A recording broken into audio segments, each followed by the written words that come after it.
Et bonjour vous autres. Alors, bienvenue dans un tout nouveau vlog de semaine. Je ne suis pas habituée. Euh, donc, comme vous avez vu, on est le 25 décembre. Vous avez vu quelques petites images du 24 décembre. Ça a été fêté en famille et entre amis, donc j'ai pas exagéré, mais je voulais quand même vous montrer que on a fait, ma maman et moi, on a fait le casse-tête du la case 24 du calendrier de l'Avent des puzzles, puis c'était super le fun. C'était la première fois que ma mère faisait un casse-tête qui était avec des morceaux atypiques. Fait que, comme moi au début, il y a eu beaucoup de doutes sur la capacité à ce qu'on y arrive, mais finalement, ça. Vraiment, je vous dis, si jamais vous n'avez pas déjà essayé ça, paniquez pas pour les premiers, disons, je sais pas, là, dans ce cas-ci, c'était peut-être les premiers 20 morceaux, là, après ça, sur 100. Après ça, le cerveau commence déjà à penser autrement. Puis si vous faites un gros casse-tête, dites-vous que déjà vers la moitié du casse-tête, déjà vous allez penser les choses autrement, donc pas de panique. Mais c'est super le fun. Donc voilà. Donc ça s'est passé chez nous hier soir. Aujourd'hui, on était censé avoir quelque chose d'autre, mais le restant de ma famille, malheureusement, est tombé est tombé au combat sur la fameuse influenza A de cette année. Donc, ben, ce sera remis. Mais bon, fait qu'aujourd'hui, ça va être une journée relax. Là, je suis pas en pitch, mais ça se peut qu'on sorte pas tant que ça. Quoique, je sais pas trop. Je vais vous montrer pourquoi peut-être qu'il va falloir que je sorte. Sinon, j'ai écouté ce matin l'espèce d'épilogue, dans le fond, le mini-chapitre du 25 décembre de How Winston Came Home for Christmas d'Alex T. Smith. Cette édition-ci est publiée chez Silver Dolphin, mais moi j'ai l'écouté en livre audio. C'était excellent. C'est toujours des coups de cœur. Les deux, ça a été des coups de cœur. Si jamais vous cherchez une histoire, ils ont été traduits en français les deux. Si jamais vous cherchez un livre de l'Avent à lire en famille avec des enfants, je dirais jusqu'à peut-être 8 ans, même peut-être un peu plus grands s'ils sont prêts à sans que leurs amis sachent, là, à écouter une aventure comme ça. C'est super bien fait. C'est vraiment... ça, ça utilise à bon escient le concept du chapitre, du un chapitre par jour. C'est une aventure. On suit la souris. Il y a toujours quelque chose de plus. Dans ce cas-ci, c'est vraiment la recherche de ses origines. Donc, comment ça se fait que Winston s'est retrouvé comme souris à Londres alors qu'au départ, elle a l'impression qu'elle venait d'ailleurs. On va finir au fur et à mesure de ses recherches dans un court laps de temps, qu'on comprend qu'ils sont comme 5 jours avant Noël, avant le 25 décembre dans le fond. On va la suivre dans toutes ses... ben, le suivre parce que c'est Winston, mais suivre la souris dans toutes ses pérégrinations. Elle va déjà avoir de l'aide de ses amis à Londres sur place pour essayer de l'envoyer dans différents pays. Et tout ça parce que cette souris-là se souvient d'une berceuse que ce qu'elle pense être sa mère, peut-être, lui chantait. Et elle va partir à la recherche de qu'est-ce que veulent dire ces paroles-là, en quelle langue elles sont, en quelle langue la berceuse est chantée. Et c'est comme ça qu'elle va finir, la souris. Donc Winston va finir par dans le fond, résoudre l'énigme de son identité et du fait qu'il est maintenant à Londres. Et en même temps, il va avoir potentiellement retrouvé justement une famille plus élargie, disons, une famille biologique, une famille choisie, une famille amicale. C'est excellent. Il y a plein d'aventures, comme je vous dis, il y a une péripétie par chapitre. C'est vraiment bâti, par contre, pour un jeune public, c'est sûr, c'est vraiment structure répétitive, mais c'est voulu comme ça.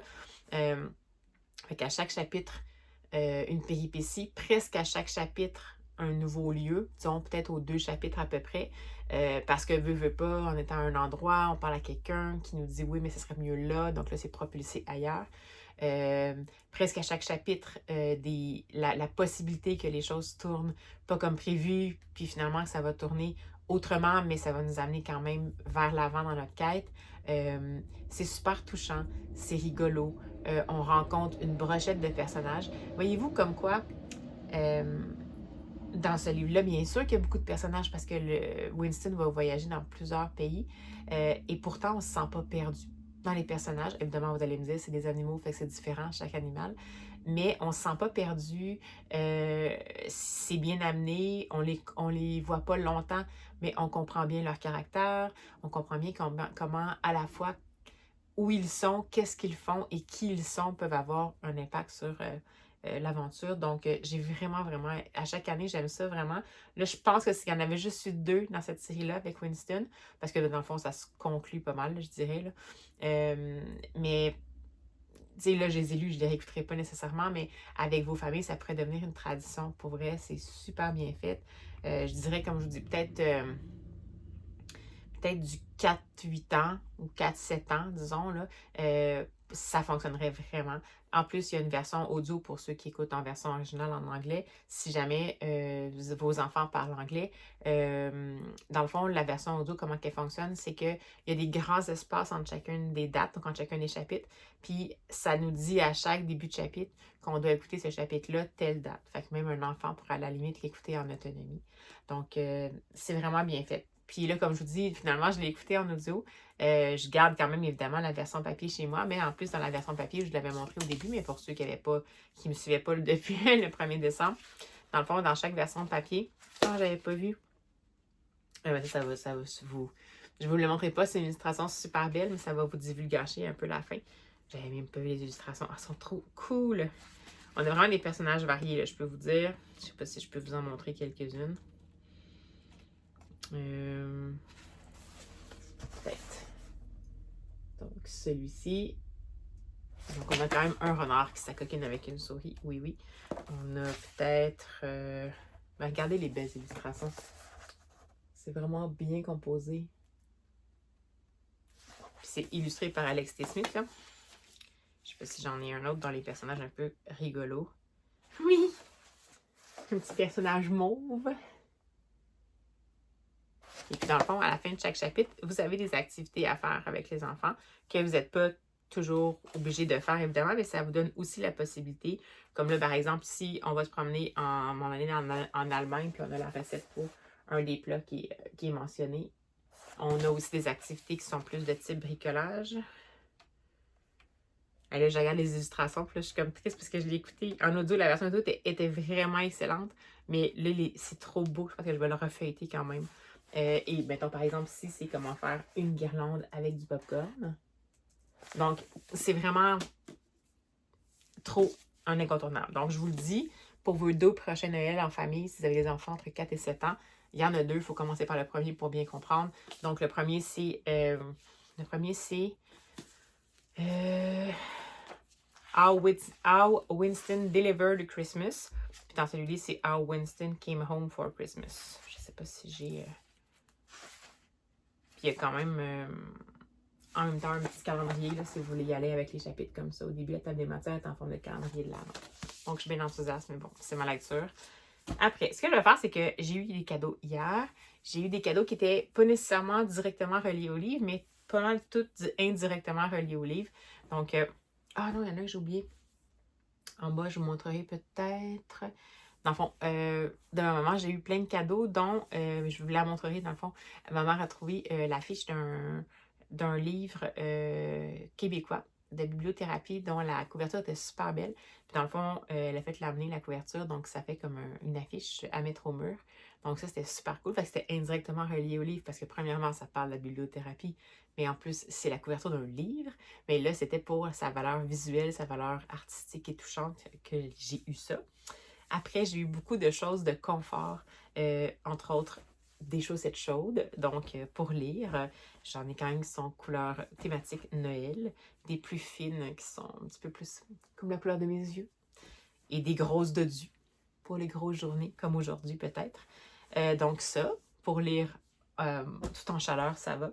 Puis j'ai eu des mitaines. C'est pour ça que je vous dis que peut-être que j'aurais peut-être pas le choix d'aller dehors aujourd'hui parce que je veux absolument les porter. Puis dans la maison, ben c'est sûr que c'est un peu particulier si je les porte dans la maison. Mais je vais vous les montrer parce qu'ils sont trop belles.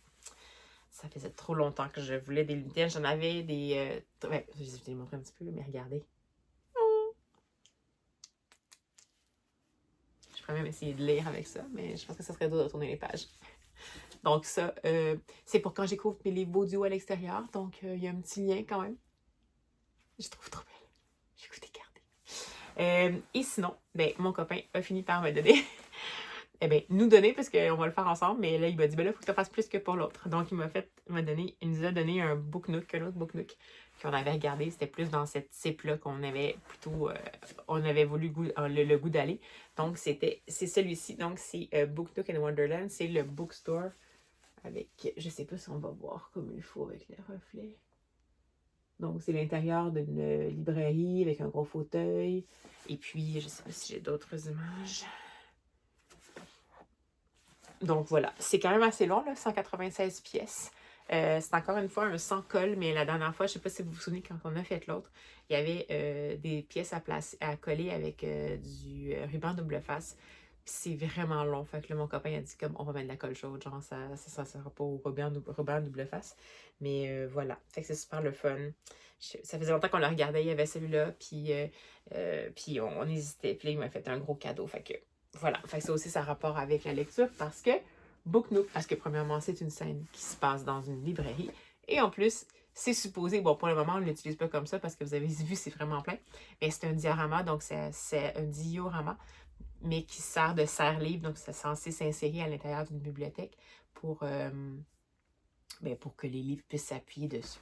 Donc, voilà. Fait que c'est tout ce que j'avais à vous dire pour commencer ce vlog. Et c'est ça. Mimitaine et moi, on va vous dire un peu plus tard. Là. Donc, allez, on se poursuit ça, ce vlog-là.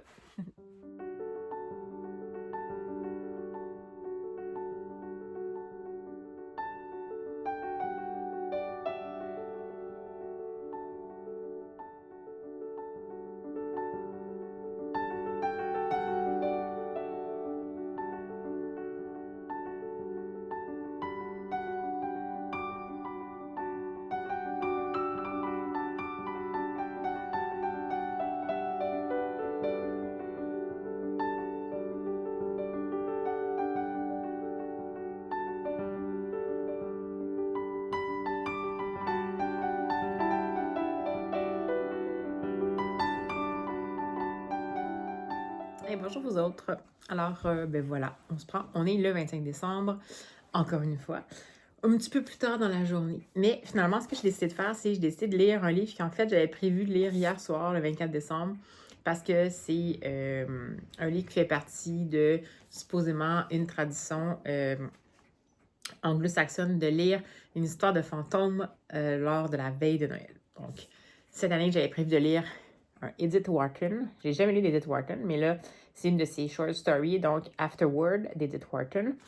Et finalement, comme hier, j'étais occupée à recevoir des gens puis profiter du moment, j'ai décidé de me dire que j'allais pouvoir le lire le 25 puis ça allait compter pareil.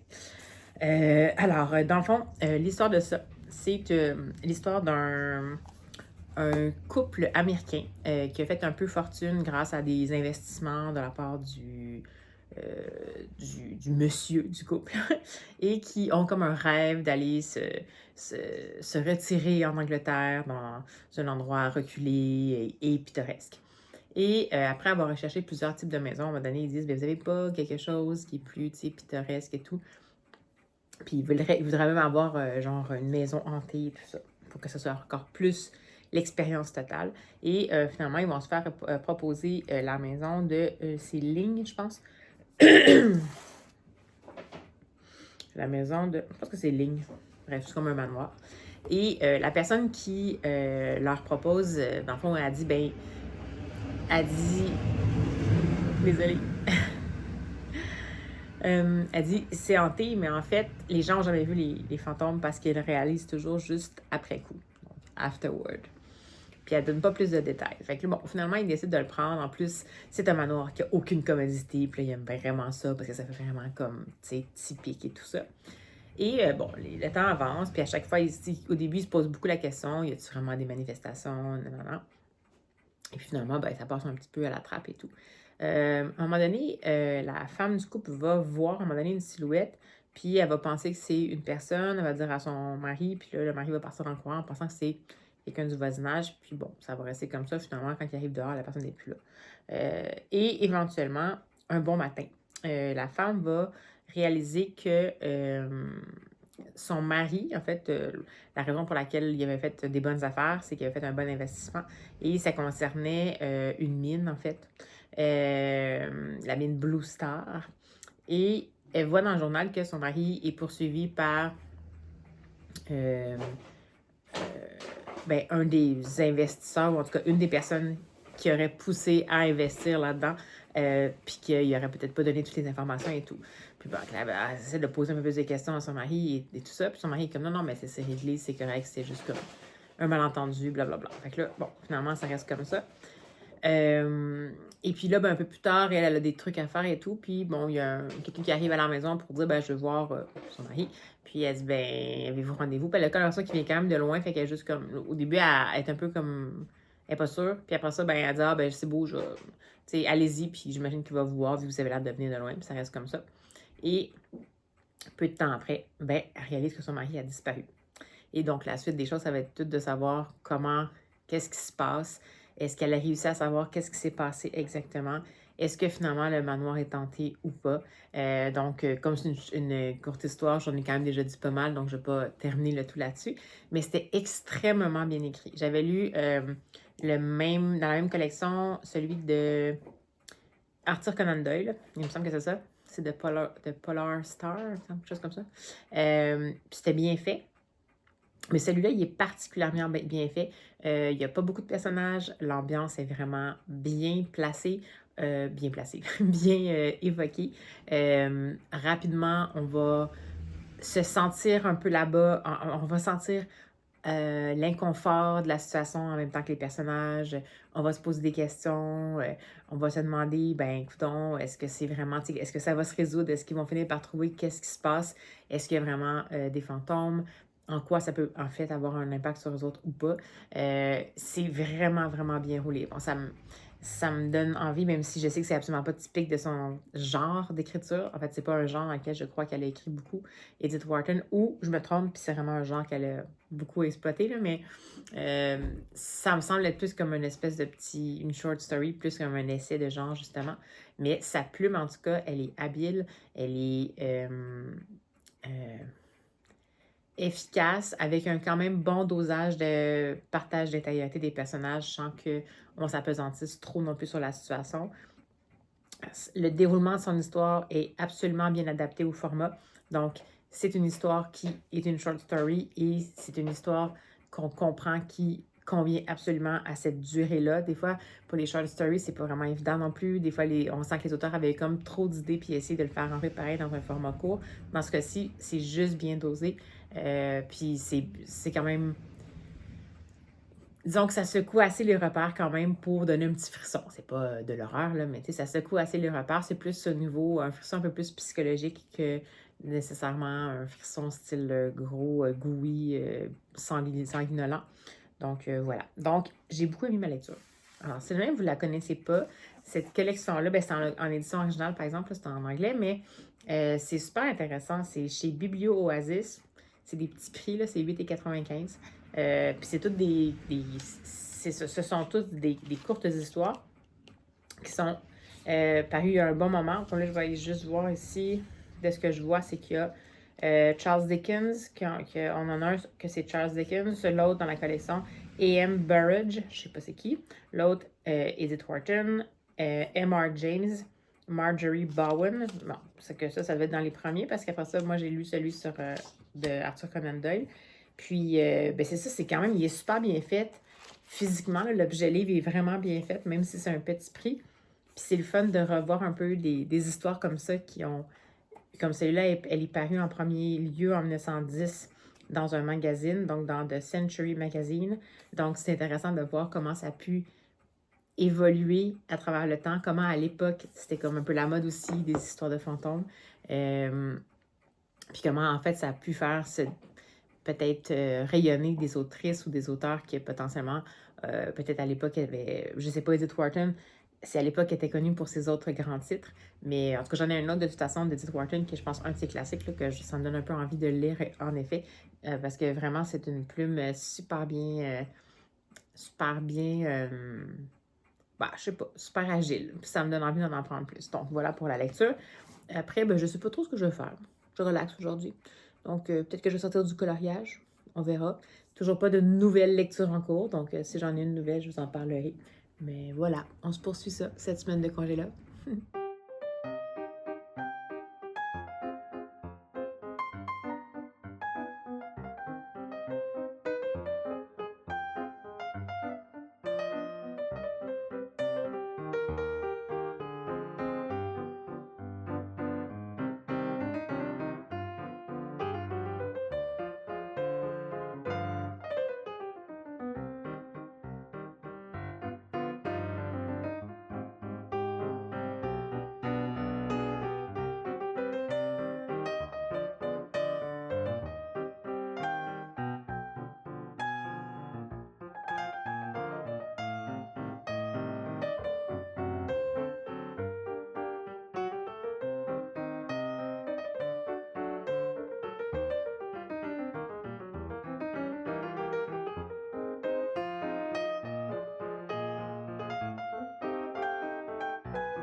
Hey, bonjour vous autres.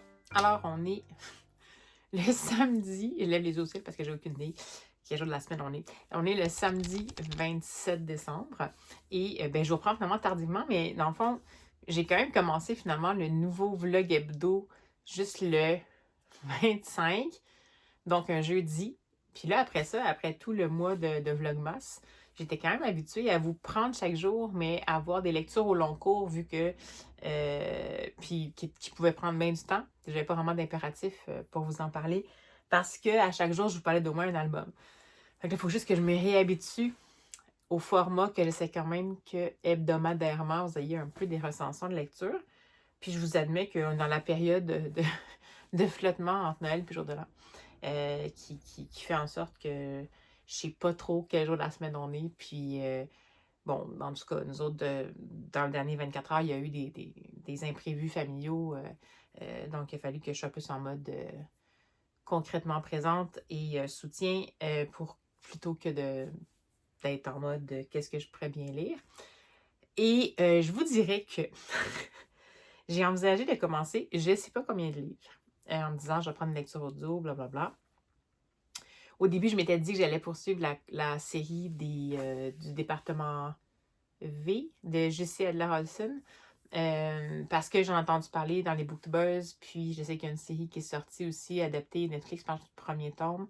Puis là, je m'étais dit, je vais écouter le deuxième tome. J'étais rendue déjà au deuxième tome et tout ça. Puis j'avais quand même aimé cette dynamique-là, un peu du département qui avait été créé politiquement un peu pour relancer des enquêtes qui étaient classées, puis on y avait mis, dans le fond, un policier qui était un peu fauteur de troubles et qui devient assez efficace pour résoudre les enquêtes avec son assistant qui, à l'origine, était un concierge, mais qui finalement s'avère être quelqu'un qui avait plein de ressources, mais qui était juste obligé d'être concierge parce que c'est tout ce qu'on lui offrait comme travail.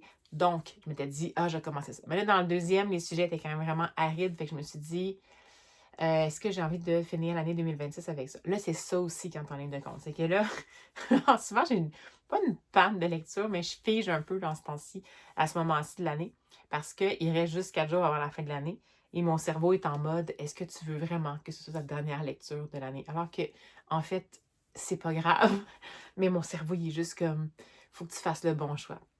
Donc là, je me suis écoutée au niveau des émotions pour la Josie Adler-Olson. J'étais moins dans le mood de ça.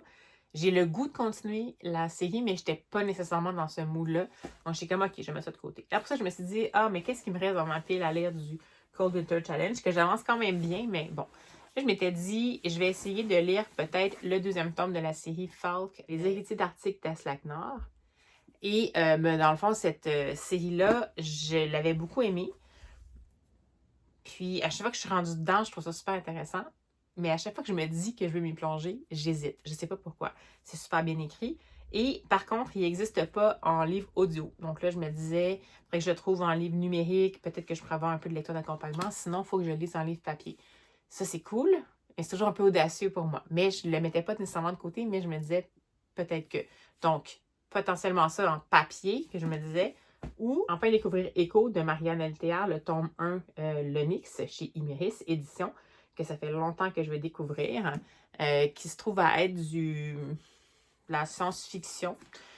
Puis un peu comme dystopie, puis ça m'intéressait beaucoup. Celui-là, il existe en livre numérique, mais je ne l'ai pas en livre audio parce qu'il n'a pas été produit. Donc celui-là, il faudrait que j'en fasse l'acquisition. Moi, j'avais déjà acquis la version papier.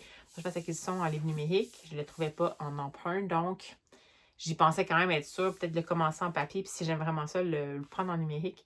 Puis peut-être comme ça, je pourrais continuer à lire en papier, puis quand je suis en déplacement, avoir la lecture d'accompagnement, au pire, ce qui n'est pas idéal, mais bon, au moins ça me permet d'avancer. Donc ces deux-là, c'est ceux-là qui me tentaient, mais c'est les deux qui me tentaient le plus dans ma pioche à lire du Cold Challenge, mais c'est deux livres qui avaient des contraintes de variabilité de support, donc j'étais comme, Fait que là, après ça, je me suis dit, mais dans le fond, je sais pas pourquoi je suis tombée là-dessus. Je cherchais des Cozy Mystery, puis je suis tombée sur Faith Martin, dont j'avais vraiment, vraiment beaucoup aimé la série Love Day and Rider. Et ça fait longtemps que je vais lire d'autres de ces séries, mais ils ont l'air un peu trop clichés, un peu nanana pour moi. Puis ben là, je suis tombée sur une série qui avait l'air quand même prometteuse, qui s'appelait la série de Val et Bernie, quelque chose comme ça. Je me souviens plus. Mais bref, c'est Valérie et Arbuthnot, je me souviens plus. Donc, un jeune homme qui est passionné, en fait, qui s'est retrouvé un peu par la force des choses comme étant un spécialiste en esprits et fantômes, parce qu'il a comme écrit un guide, genre du gentleman en Angleterre, qu'est-ce qu'il faut visiter, puis en même temps, il a fait un petit parallèle qui se voulait un peu humoristique avec la propension, en fait, des endroits hantés qu'on peut retrouver en même temps dans ces lieux-là. Mais ça a comme créé un succès auquel il ne s'attendait pas. Puis il a comme été élevé aux spécialistes des fantômes et des esprits, mais il était pas trop sûr que ça tentait vraiment. Mais bon, c'est ça. Fait qu'il y a lui et la fille du vicaire. Donc, je pense Valérie, elle a un nom de famille composé, je me souviens plus. Et dans le fond, ils vont mener l'enquête ensemble, de ce que je comprends, même si c'est vraiment les détectives amateurs, donc Cozy Mystery. Dans le premier tome, ça commence par... je l'ai commencé finalement, j'avais accès en livre audio. J'avais aussi accès en livre numérique pour au moins pouvoir le poursuivre sur sous un autre format que le livre audio. Donc, on rencontrait Amy Phelps, qui était comme une espèce de commère un peu du village, mais quand même bien nantie, un peu bourgeoise, et qui, à un moment donné, s'était adressée à Arbuthnot. Je sais pas c'est quoi son Arbuthnot? Arnie? Je me souviens plus son nom.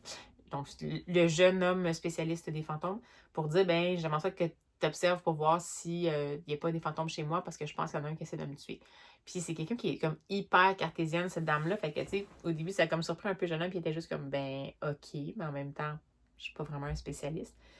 Et dans le fond, la fille du vicaire était là quand ma fameuse Miss Phelps a fait la demande, puis elle a fini par comme un peu s'imposer dans l'équation. Puis dans le fond, on va les retrouver alors qu'ils commencent leur enquête. A priori, quand je vous en parle là, ça me donne envie de le lire, mais quand je l'ai écouté, c'était correct, mais on dirait que ça ne levait pas. En même temps, Love Dead Riders, ça prend un petit peu de temps aussi avant que j'entre dedans.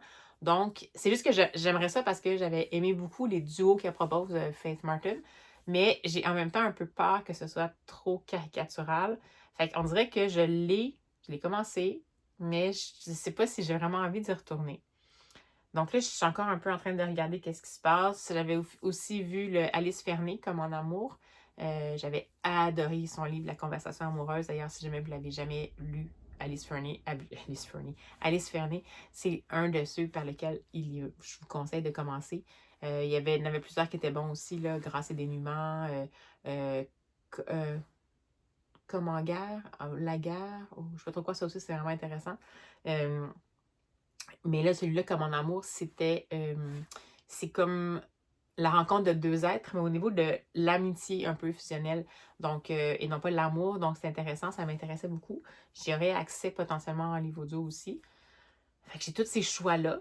Mais là, en même temps, concrètement, on est samedi. Puis je vais sans doute boucler le vlog, ils vont sans doute être moins longs que qu'est-ce que vous êtes habitués, mais en même temps, je vais avoir juste 3 jours pour faire le contenu.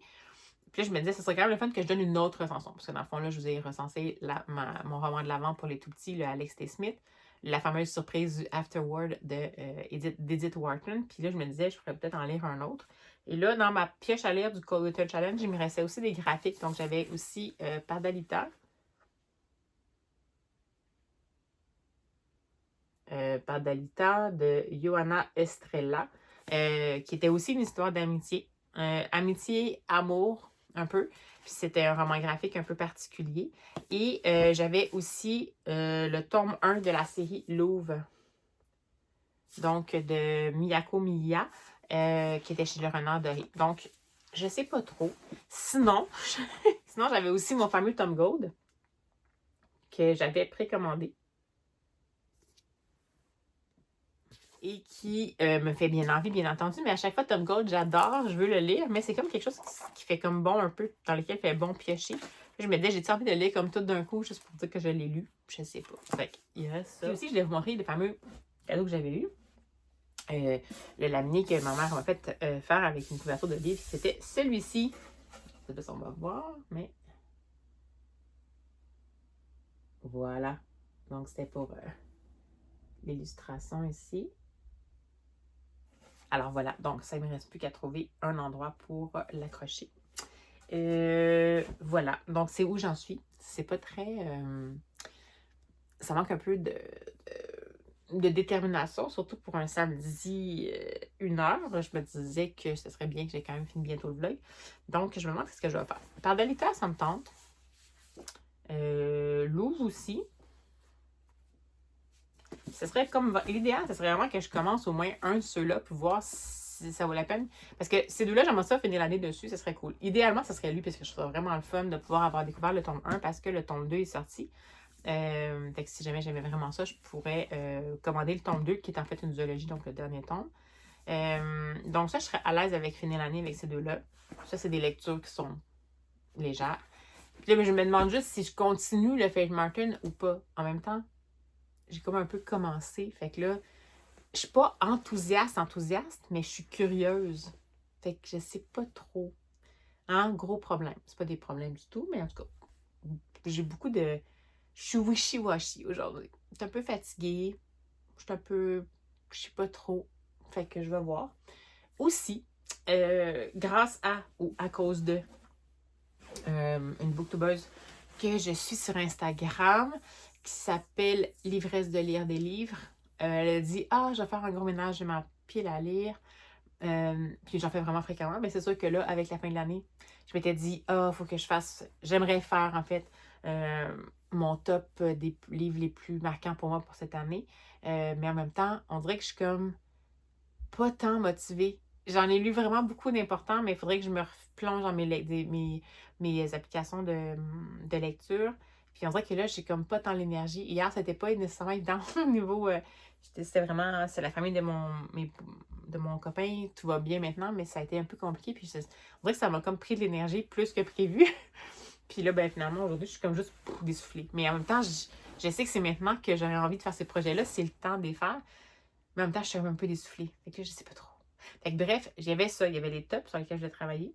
Et je m'étais dit que je pourrais refaire. Là, j'ai comme eu une phase. Hier, j'ai eu une phase en me disant c'est pas vrai que tous les livres qui sont là, même s'ils sont super beaux, même si j'ai gardé des belles éditions, même si je suis repassée plein de fois dedans, c'est pas vrai que je vais les lire, tous ces livres-là.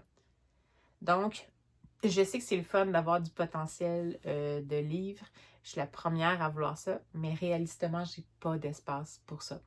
Et ben, pourquoi pas le prendre plutôt comme, je vous disais des fois, comme une contrainte créative que plutôt que comme une malédiction. Puis je me disais, ce serait le fun de faire l'exercice, que je passe dedans, puis je me dise vraiment, est-ce que je serais prête à lire comme dans le prochain mois? Je sais que je ne le lirai pas dans le prochain mois, mais je veux dire, parce que si je ne suis pas prête à lire dans le prochain mois, peut-être qu'il y en a beaucoup de ces livres-là que ce serait mieux que je laisse aller.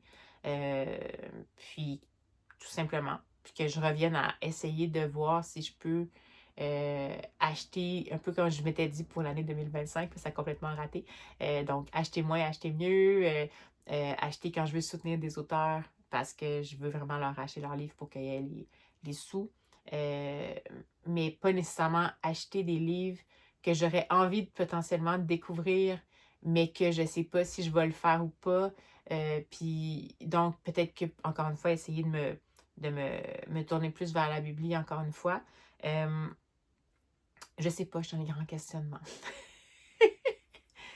Peut-être que quand on va clore ce vlog-ci, puis au prochain vlog, on va déjà être rendu dans une autre phase. Hein, mais en ce moment, aujourd'hui, je suis un peu là-dedans. Je vous ai dit wishy-washy. C'est ça qui se passe. Fait que, écoutez, ce sera un suspense. Finalement, je vais parler pas mal longtemps pour rien vous dire, mais c'est pas grave. Non, c'est un partage d'expérience de lectrice. Ben, je vais vous tenir au courant de comment ces projets-là avancent ou n'avancent pas. Je m'étais aussi dit que j'aimerais bien recommencer à courir, mais comme vous pouvez le voir, je me trouve beaucoup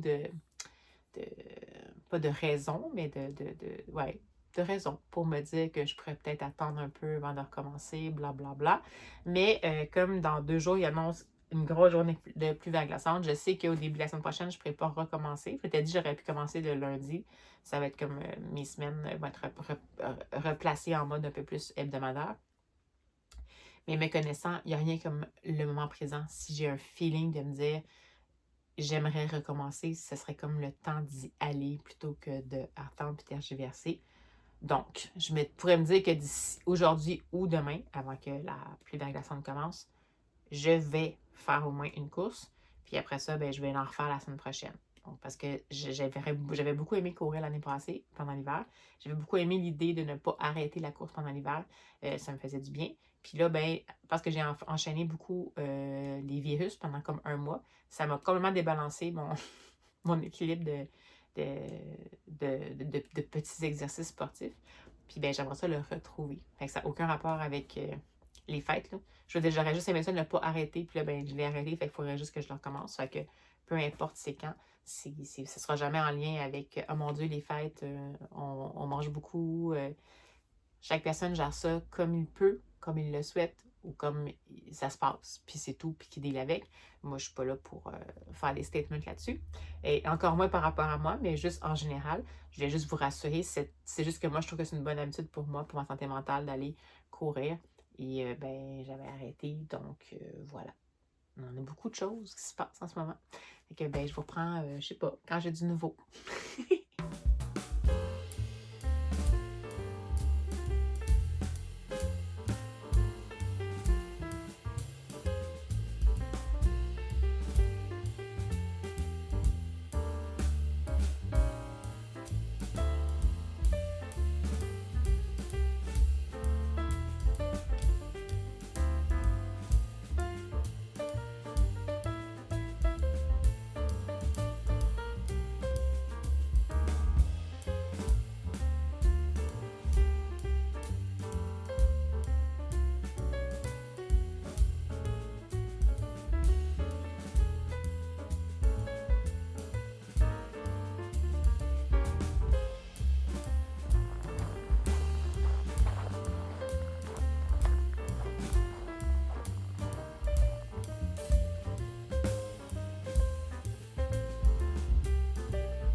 Motrice, tout, j'ai essayé d'avancer. Puis la deuxième moitié, ça allait mieux. Et le dernier quart, j'ai vraiment aimé.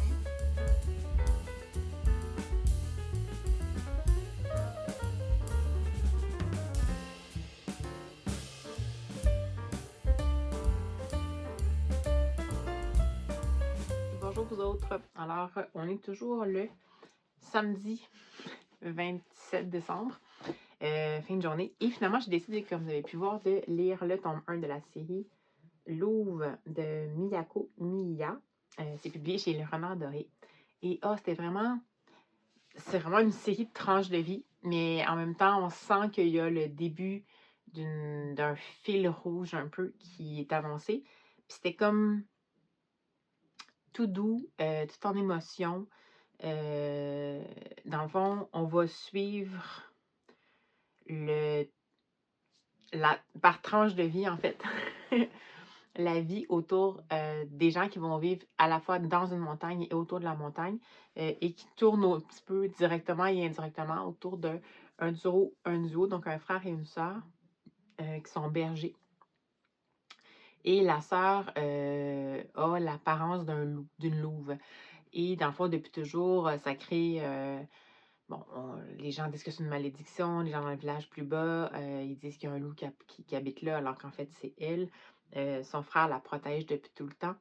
Puis on va les voir dans le fond évoluer. Il y a des fois, ils vont avoir des interactions avec des humains, des fois où le frère est un humain, là, mais je veux dire, avec d'autres humains. Il va toujours falloir que ce soit un peu sur le qui-vive, mais on va quand même découvrir petit à petit différentes personnes qui tournent autour de leur univers. Donc, des gens qu'ils vont rencontrer par hasard, mais aussi des gens qui font partie de leur famille un peu, dont Tété, qui est leur chien de berger. Qui d'autre à part ça? Chibi, le petit agneau. On va voir des ennemis, on va voir des alliés. Puis Puis c'est toujours par chapitre, comme le premier, par exemple, c'est Alicia l'archéologue qui va se perdre, en fait. Désolée pour le flou. Je vais essayer de le faire. Donc, Alicia l'archéologue qui va se perdre en montagne, chuter et être sauvée par la sœur qui s'appelle Joff. Mais la sœur Louve, donc qui, elle, va être fascinée par ça, puis par la culture et tout. Mais en même temps, c'est toujours un peu un risque quand il y a quelqu'un d'humain, du restant, qui est pas de la montagne, qui n'est pas de leur famille, qui voit un peu la situation. Vers la fin, on va en apprendre, on va, par le biais de quelqu'un qui est malfaisant, mais qui va finir par être un peu redevable à ce duo-là, on va finir par apprendre peut-être que vraiment il y a un passé qui explique que la jeune sœur, peut-être que finalement, en effet, est née avec une malédiction, mais c'est pas clair. Donc, ben, j'ai vraiment hâte de lire la deuxième. J'étais pas sûre. Parce que tranche de vie, c'est moins mon truc. Mais je trouve que c'est bien amené. C'est pas ennuyeux du tout. Comme il y a le changement des personnages, c'est intéressant. On garde toujours en arrière-fond l'espèce de perception des gens par rapport au frère et à la sœur. Donc, à la sœur particulièrement, évidemment, parce qu'elle est différente.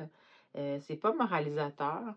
On fait confiance au lecteur. Les illustrations, par moment, quand il y a de l'action, sont plus chargées quand même, mais il y a aussi des illustrations, même quand c'est de l'action, où c'est, par exemple, ici, plus épuré.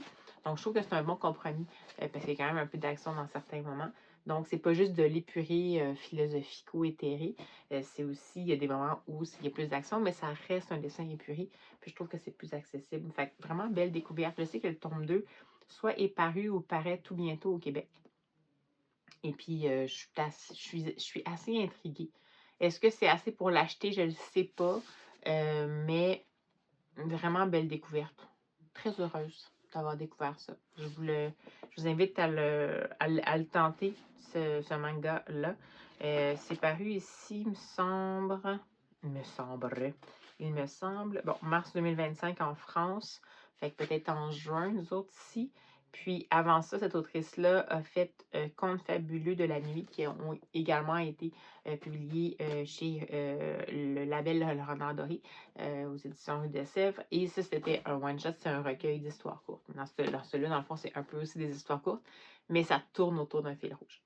Donc voilà, ben écoutez, c'est ainsi qu'on va clore le retour du premier vlog hebdomadaire.